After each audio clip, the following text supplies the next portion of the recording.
Hello students, this is Sriram info all India government jobs అండి. ప్రతి government job notification release అవగానే మన ఛానల్లో పోస్ట్ చేయడం జరుగుతుంది. ఇంకా మన ఛానల్ ఎవరైనా సబ్స్క్రైబ్ చేసుకోకపోతే సబ్స్క్రైబ్ చేసుకొని బెల్ ఐకాన్ ఆన్ చేసుకొని పెట్టుకుంటే నా ప్రతి అప్డేట్ అనేది మీకు నోటిఫికేషన్ ద్వారా వస్తుంది. అలాగే మన టెలిగ్రామ్ ఛానల్లోని వాట్సాప్ ఛానల్లోని మీరు జాయిన్ అయినట్టయితే ఫాస్ట్ అప్డేట్స్ అనేవి మీకు వస్తుందండి. Job information, exam dates, result dates and previous question papers కూడా నేను అందులో సెండ్ చేస్తాను. మీకు వాట్సాప్ ఉంటే వాట్సాప్ ఛానల్లో జాయిన్ అవ్వండి, టెలిగ్రామ్ ఉంటే టెలిగ్రామ్ ఛానల్లో జాయిన్ అవ్వండి. లింక్ అనేది కింద డిస్క్రిప్షన్లో ఉందండి.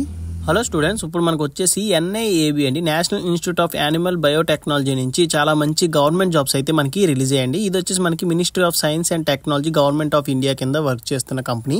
ఇక్కడ మనం చూసుకున్నట్టయితే ఇది NIAB ఇది అఫీషియల్ వెబ్సైట్ అండి. మీరు కిందకి స్క్రోల్ చేసుకున్నట్టయితే ఇక్కడ చూడండి రిక్రూట్మెంట్స్ అని చెప్పేసి మనకు ఉంటుంది. ఇగోండి ఇక్కడ ఉంది కదా రిక్రూట్మెంట్స్, దాని మీద క్లిక్ చేయండి. క్లిక్ చేసినట్టయితే మీకు రిక్రూట్మెంట్ పోర్టల్ అనేది మనకి ఇలా ఓపెన్ అవుతుంది. ఇందులో మనకి ఫస్ట్ అండి recruitment of service and maintenance engineering and clerk jobs అని ఉన్నాయి కదండి. దాని మీద క్లిక్ చేసి మీరు ఓపెన్ చేసినట్టయితే పేజ్ ఇలా ఓపెన్ అవుతుంది. ఫస్ట్ది వచ్చేసి మనకి నోటిఫికేషన్ అండి. సెకండ్ వన్ వచ్చేసి మనకి ఆన్లైన్ పేమెంట్ చేసుకోవడానికి లింక్ డైరెక్ట్గా ఇచ్చారు. థర్డ్ వన్ వచ్చేసి మనకి ఆన్లైన్ అప్లై చేసుకోవడానికి లింక్ అండి. ఇది నేను లాస్ట్లో మీకు ఎక్స్ప్లెయిన్ చేస్తాను. మీరు ఫస్ట్ నోటిఫికేషన్ ఓపెన్ చేసినట్టయితే ఇది మనకి అఫీషియల్ నోటిఫికేషన్ అనేది డౌన్లోడ్ అయింది. ఇందులో మనకి ఇంపార్టెంట్ పాయింట్స్ అనేవి మీకు డిస్కస్ చేసి మీకు క్లియర్గా ఎక్స్ప్లెయిన్ చేస్తాను. మీరు వీడియో అక్కడ స్కిప్ చేయకుండా చూడండి. ఇందులో మనకి ఎక్స్పీరియన్స్ లేకుండా 10+2 అర్హతతో ఏవైతే మనకి వేకెన్సీస్ ఉన్నాయో అవి నేను క్లియర్ కట్గా మీకు అయితే ఎక్స్ప్లెయిన్ చేస్తాను. మీకు ఏమైనా డౌట్ ఉంటే నాకు కింద కామెంట్ బాక్స్లో కామెంట్ చేయండి, మీకు ఖచ్చితంగా నేనైతే రిప్లై ఇస్తాను. అలాగే ఇలాంటి జెన్యూన్ నోటిఫికేషన్ రిలీజ్ అవగానే మీకోసం వీడియో చేసి పోస్ట్ చేస్తున్నందుకు మీకు వీడియో నచ్చినట్టయితే లైక్ చేయండి. అలాగే మీ ఫ్రెండ్స్ కూడా షేర్ చేసినట్టయితే ఇన్ఫర్మేషన్ అనేది వాళ్ళకు కూడా యూజ్ అవుతుందండి. అఫీషియల్ నోటిఫికేషన్ చూసుకున్నట్టయితే మనకి national institute of animal biotechnology ministry of science and technology government of India కింద వర్క్ చేస్తుందండి. ఇది వచ్చేసి మనకి అడ్వర్టైజ్మెంట్ నెంబర్ చాలా ఇంపార్టెంట్ అండి, గుర్తుపెట్టుకోండి. అండ్ నెక్స్ట్ వచ్చేసి మనకి పోస్టులు దేనికి రిక్రూట్మెంట్ చేస్తున్నారంటే ఫస్ట్ వచ్చేసి మనకి సర్వీస్ అండ్ మెయింటెనెన్స్ ఇంజనీర్ అండి. ఇది వచ్చేసి మనకి ఎక్స్పీరియన్స్ క్యాండిడేట్స్కి అయితే అడగడం జరిగింది. ఎవరైనా ఎలక్ట్రికల్లో కానీ మెకానికల్లో కానీ ఎవరైనా ఎక్స్పీరియన్స్ క్యాండిడేట్స్ ఉంటే సివిల్లో వాళ్ళు దీనికి అప్లై చేసుకోవచ్చు. అండ్ నెక్స్ట్ మనకి ఎక్స్పీరియన్స్ లేని చూసుకున్నట్టయితే క్లర్క్ జాబ్స్ అండి. ఇవి వచ్చేసి మనకి పే స్కేల్ లెవెల్ 4 ఇస్తున్నారు అనమాట. అంటే మనకి బేసిక్ శాలరీ వచ్చేసి 25,000 వస్తుంది. గ్రాస్ బై హ్యాండ్ వచ్చేసి పర్ మంత్ మనకి 40,000 వరకు వస్తుందండి. చూడండి మెథడ్ ఆఫ్ రిక్రూట్మెంట్ మనం చూసుకున్నట్టయితే డైరెక్ట్ రిక్రూట్మెంట్ అంటే ఇది వచ్చేసి మనకి పర్మనెంట్ బేస్డ్ జాబ్స్ అనమాట. ఓకేనా, ఎటువంటి కాంట్రాక్ట్ బేస్డ్ కానీ అవుట్ సోర్సింగ్ జాబ్స్ అయితే కావండి. ఇవి వచ్చేసి మనకి permanent based jobs. Next age limit చూసుకున్నట్టయితే 25 ఇయర్స్ ఉన్న వాళ్ళు ఎవరైనా సరే దీనికి అప్లై చేసుకోవచ్చు. అంటే 18 ఇయర్స్ నుంచి 25 ఇయర్స్ లోపల మధ్యలో ఉన్న వాళ్ళు ఎవరైనా సరే దీనికి అప్లై చేసుకోవచ్చు. అండ్ నెక్స్ట్ ఏజ్ రిలాక్సేషన్ కూడా ఉంటుందండి. ఫర్దర్గా నేను అది ఎక్స్ప్లెయిన్ చేస్తాను. నెక్స్ట్ ఎడ్యుకేషన్ క్వాలిఫికేషన్ డీటెయిల్స్ చూసుకున్నట్టయితే 10+2 ఎవరైనా సరే దీనికి అప్లై చేసుకోవచ్చు. 10th తర్వాత 2 ఇయర్స్ ఇంటర్ చేసిన వాళ్ళు దీనికి అప్లై చేసుకోవచ్చు. అండ్ నెక్స్ట్ 2 ఇయర్స్ ITI చేసిన వాళ్ళు కూడా దీనికి అప్లై చేసుకోవచ్చు అండి.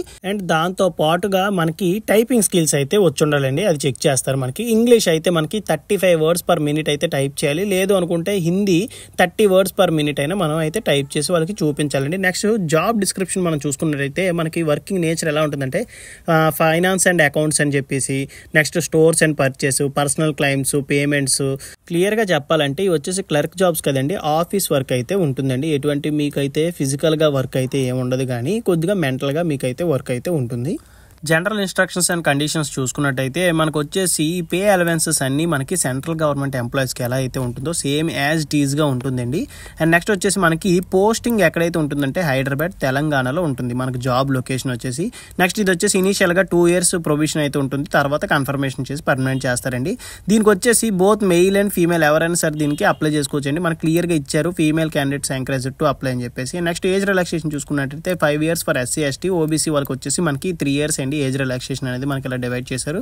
నెక్స్ట్ ఓన్లీ షార్ట్ లిస్టెడ్ క్యాండిడేట్స్కి మాత్రమే రిటర్న్ టెస్ట్కి, స్కిల్ టెస్ట్కి అడ్మిట్ కార్డ్స్ అనేవి రాస్తాయి.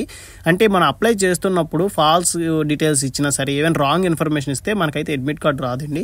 నెక్స్ట్ వచ్చేసి మనకి ఈ రిటర్న్ టెస్ట్కి, స్కిల్ టెస్ట్కి వచ్చేసి మనకి 2nd class రైల్ ఫెయిర్ అయితే మనకి ఇవ్వడం జరుగుతుందండి. అది కూడా మనకి ఎగ్జామ్ సెంటర్ కూడా సికింద్రాబాద్ అండ్ నెక్స్ట్ వచ్చేసి హైదరాబాద్లో మాత్రమే ఉంటుందండి. అండ్ అదర్ సిటీస్ అయితే ఇవ్వరు. అండ్ నెక్స్ట్ మనం ఇక్కడ చూసుకున్నట్టయితే వచ్చేసి వచ్చేసి అప్లికేషన్ ఫీజు అండి. అప్లికేషన్ ఫీజు అనేది మనకి 2 రూపంలో పే చేయొచ్చు. అంటే ఒకటి వచ్చేసి ఆన్లైన్ పేమెంట్ అండి. మనకి ఇక్కడ లింక్ ఇచ్చారు కదండి, ఈ లింక్ ద్వారా మనం అయితే పే చేయొచ్చు ఆన్లైన్ అప్లికేషన్ అనేది. లేదు అనుకుంటే మనం డీడీ రూపంలో, డిమాండ్ డ్రాఫ్ట్ రూపంలో కూడా మనం అయితే పే చేయొచ్చు. ఇక్కడ మనకి ఇచ్చారు కదండి ఈ అడ్రస్, నేషనలైజ్డ్ బ్యాంక్ దగ్గరికి వెళ్ళి ఆఫ్లైన్ ద్వారా మనం కట్టచ్చు. అప్లికేషన్ ఫీజు చూసుకున్నట్టయితే అన్రిజర్వ్డ్ క్యాండిడేట్స్కి వచ్చేసి 200 రూపీస్ అండి. ఎస్సీ ఎస్టీ ఓబీసీ ఉమెన్ క్యాండిడేట్స్కి వచ్చేసి మనకి 100 రూపీస్ అనేది అప్లికేషన్ ఫీజు అనేది ఉంటుంది. నా నుంచి సజెషన్ ఏంటంటే మీరు పేమెంట్ అనేది ఆన్లైన్లోనే కట్టండి. ఆఫ్లైన్ డిమాండ్ డ్రాఫ్ట్ ద్వారా అయితే మీరు పే చేయొద్దు. అది ఎందుకో నేను ఫర్దర్గా కూడా మీకు ఎక్స్ప్లెయిన్ చేస్తాను. హౌ టు అప్లై అని ఇచ్చారండి చూడండి. మనం ఇది వచ్చేసి ఆన్లైన్ అప్లికేషన్ అండి. ఎటువంటి ఆఫ్లైన్ అప్లికేషన్ ద్వారా మనం అయితే ఏం పంపించాల్సిన అవసరం లేదు. ఓన్లీ ఆన్లైన్లో అప్లై చేస్తే సరిపోతుంది. మనకి ఇక్కడ లింక్ ఇచ్చారు కదండి, దీని ద్వారా మనం అయితే అప్లై చేసుకోవాల్సి ఉంటుంది. ఫస్ట్ మనం అయితే వ్యాలిడ్ ఈమెయిల్ ఐడితో మనం అయితే రిజిస్ట్రేషన్ అయితే అవ్వాల్సి ఉంటుంది. పాస్వర్డ్ ఒకటి మనం క్రియేట్ చేసుకోవాలండి. తర్వాత వచ్చేసి మనకి photo, education qualification details, experience ఉంటే ఎక్స్పీరియన్స్ లేని వాళ్ళు ఏంటంటే మన కేటగిరీ సర్టిఫికేట్, ఎక్స్పీరియన్స్ అవసరం లేదు, అది వదిలేయండి. ఎందుకంటే ఫస్ట్ స్టార్టింగ్ ఒక పోస్ట్కి ఎక్స్పీరియన్స్ అడిగారు కదా, ఇది వాళ్ళకి సంబంధించింది. క్లర్క్ జాబ్కి వచ్చేసి ఎటువంటి ఎక్స్పీరియన్స్ అయితే ఏమీ అవసరం లేదు. గవర్నమెంట్ సెక్టర్స్లో ఎవరైనా వర్క్ చేస్తే వాళ్ళ ఎన్ఓసి సర్టిఫికేట్ కూడా వాళ్ళైతే ప్రొవైడ్ చేయాల్సి ఉంటుంది. నెక్స్ట్ మీకు చెప్పాను కదండి డీడీ రూపంలో ఎందుకు పే చేయొద్దని చెప్పేసి, ఇది only for DD application fees pay చేసిన వాళ్ళకి మాత్రమే. ఎవరైతే ఆఫ్లైన్లో అప్లికేషన్ పే చేస్తారో వాళ్ళు ఆ అప్లికేషన్ ఫీజ్ రిసిప్ట్ అనేది వాళ్ళకి ఏంటంటే మనం పోస్ట్ ద్వారా ఇక్కడ ఇచ్చిన అడ్రస్కి మనం హైదరాబాద్కి పంపించాల్సి ఉంటుందండి. అందుకే ఈ హెడ్ఏక్ అంతా ఉండకూడదని చెప్పేసి నేను ఆన్లైన్లో పేమెంట్ అనేది చేయమని చెప్పానండి. ఆన్లైన్లో పే చేస్తే ఇది మీరు వదిలేయచ్చు, ఎటువంటిది మీరు పంపించాల్సిన అవసరం ఉండదన్నమాట. ఎవరైతే ఆఫ్లైన్లో పే చేస్తారో వాళ్ళు ఒక ఎన్వలప్ కవర్ తీసుకొని application for the post office అని చెప్పి పైన రాసి ఇక్కడ క్లర్క్ అని రాయాలండి. క్లర్క్ అని రాసి బై ది పోస్ట్ అని చెప్పేసి మనకి ఇక్కడ ఈ అడ్రస్ ఇచ్చారు కదండి, ఈ అడ్రస్కి మనం అయితే పోస్ట్ ద్వారా పంపించాల్సి ఉంటుంది. నెక్స్ట్ మనకి ఇక్కడ ఇచ్చిన ఎడ్యుకేషన్ క్వాలిఫికేషన్, ఎక్స్పీరియన్స్ అండ్ మన కేటగిరీ సర్టిఫికేట్ ఇవన్నీ మన పీడిఎఫ్ రూపంలో ఆన్లైన్ అప్లికేషన్ పంపిస్తున్నప్పుడు అప్లోడ్ చేయాల్సి ఉంటుందండి. నెక్స్ట్ మీరు అప్లై చేస్తున్నప్పుడు వితౌట్ సిగ్నేచర్ అంటే సెల్ఫ్ అటాచ్డ్ అంటే కింద మీ సిగ్నేచర్ ఉండాలండి. మీ సిగ్నేచర్ లేకపోతే అప్లికేషన్ అనేది రిజెక్ట్ అవుతుంది అని చెప్పేసి మనకి ఇచ్చారు.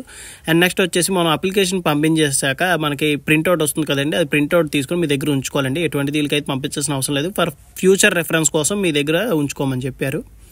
ఇంపార్టెంట్ డేట్స్ చూసుకున్నట్టయితే మనకి ఆన్లైన్ అప్లికేషన్ అనేది 23rd February 2024 అయితే మనకి స్టార్ట్ అయిందండి.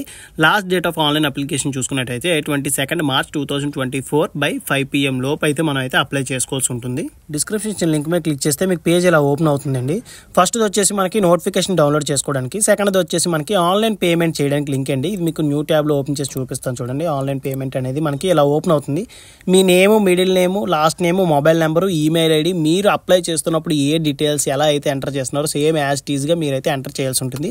నెక్స్ట్ వచ్చేసి మనకి టైప్ ఆఫ్ ఫీజు వచ్చింది కదండి, ఇక్కడ మనకి అప్లికేషన్ ఫీజు అని చెప్పి సెలెక్ట్ చేసుకోండి. మీ date of birth, application number, post applied for అని చెప్పి ఉంది కదా, మీరు ఏ పోస్ట్కి అయితే అప్లై చేస్తున్నారో క్లర్క్ అంటే క్లర్క్ అని మెన్షన్ చేయండి. నెక్స్ట్ ఎంత అమౌంట్ అయితే పే చేస్తున్నారో ఇది టిక్ చేసి పే చేసినట్టయితే మీకు క్యూఆర్ కోడ్ వస్తుంది. లేదంటే debit card, credit card use చేసుకోవడం మీరైతే పే చేయొచ్చండి. అప్లికేషన్ సెండ్ చేసిన తర్వాత వచ్చిన అప్లికేషన్ నెంబర్ అనేది ఇక్కడ మెన్షన్ చేసి మీరు అప్లికేషన్ ఫీజు అనేది పంపించాల్సి ఉంటుందండి. ఓకేనా.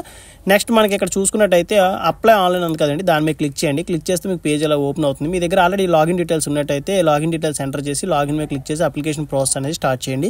లేదు అనుకుంటే if you are fresher click here అని ఉంది కదండి, ఇక్కడ మనకు రిజిస్ట్రేషన్ అయితే అవ్వాల్సి ఉంటుంది. మీ యూజర్ నేమ్ మీరే క్రియేట్ చేసుకోవాలి. నెక్స్ట్ ఈమెయిల్ ఐడి, పాస్వర్డ్ ఒకటి క్రియేట్ చేసుకొని క్రియేట్ యూజర్ చేసినట్టయితే మీ యొక్క రిజిస్ట్రేషన్ అనేది కంప్లీట్ అయిపోద్ది. మీ లాగిన్ డీటెయిల్స్ అనేది మీ మెయిల్కి వస్తుందండి. ఆ డీటెయిల్స్ యూజ్ చేసుకొని మీరు లాగిన్ అయినట్టయితే మీకు అప్లికేషన్ ప్రాసెస్ అనేది స్టార్ట్ అవుతుంది. మీకు ఇంకా ఇందులో ఏమైనా డౌట్ ఉంటే నోటిఫికేషన్లో కానీ అప్లికేషన్ ప్రాసెస్లో కానీ ఏమైనా డౌట్ ఉంటే నాకు కింద కామెంట్ బాక్స్లో కామెంట్ చేయండి, మీకు ఖచ్చితంగా నేనైతే రిప్లై ఇస్తాను అండి. అలాగే ఈ వీడియో నచ్చినట్టయితే మీరు లైక్ చేయండి, అలాగే మీ ఫ్రెండ్స్ కూడా షేర్ చేయండి. ఇన్ఫర్మేషన్ అనేది వాళ్ళకి కూడా యూజ్ అవుతుంది. Thank you so much for watching video అండి. కీప్ సపోర్టింగ్ మీ.